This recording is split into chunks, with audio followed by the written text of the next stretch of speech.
Rich, some people are squeamish about mealworms. Are they? Yeah. They're clean, aren't they? I mean, they're vegetarian. They're not maggots. They are beetle larvae, so they're not a dirty thing to handle at all. But why feed them? They're just little bundles of protein and moisture, and they are very tasty. They're just that epitomises the most nutritious food imaginable, especially for baby birds. Because babies will be trying to feed on insects anyway, delivered by their mums. They will, that's absolutely right. So what this is doing really is just making life a lot easier for their mums. And especially, you know, after a really hard winter, or if we have a cold spring where there are fewer larvae, or in caterpillars and beetle larvae and things like that around, it just makes it so much easier for birds to get their broods out, give them a better chance in life, you know.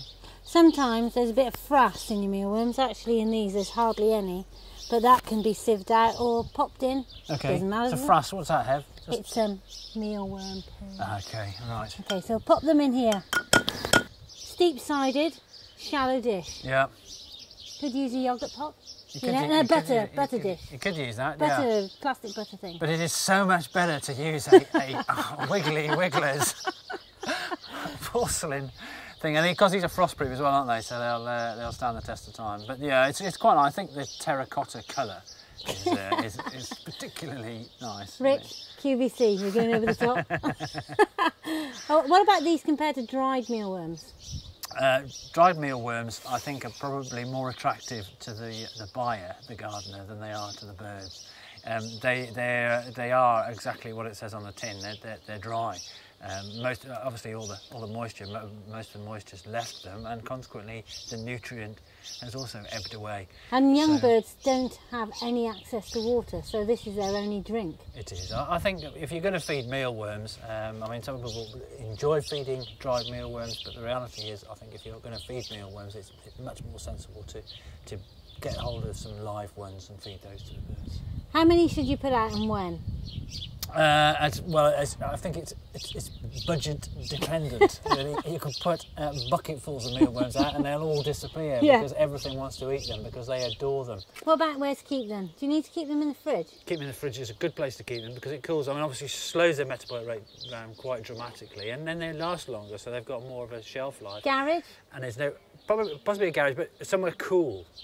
Your garage is cool and that's absolutely fine, but if your garage is piping, then obviously not. So a cool space, the cooler the better really, and then that'll make sure that those larvae don't turn into beetles. And they're the larvae of a flower beetle, aren't they? They are. It's a beetle that tends to occur in various settings, but in the main it's recognised as existing in flower mills. So not as in, you know, bouquet flowers, but yeah, milled wheat.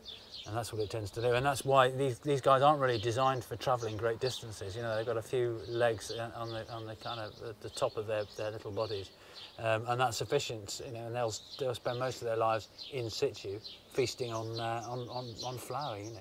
Ever eaten one?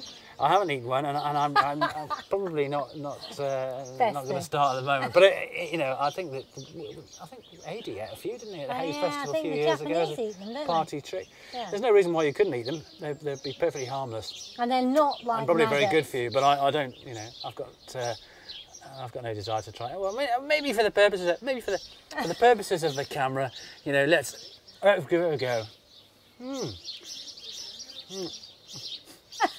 Tasty? Remarkably fine. Brilliant.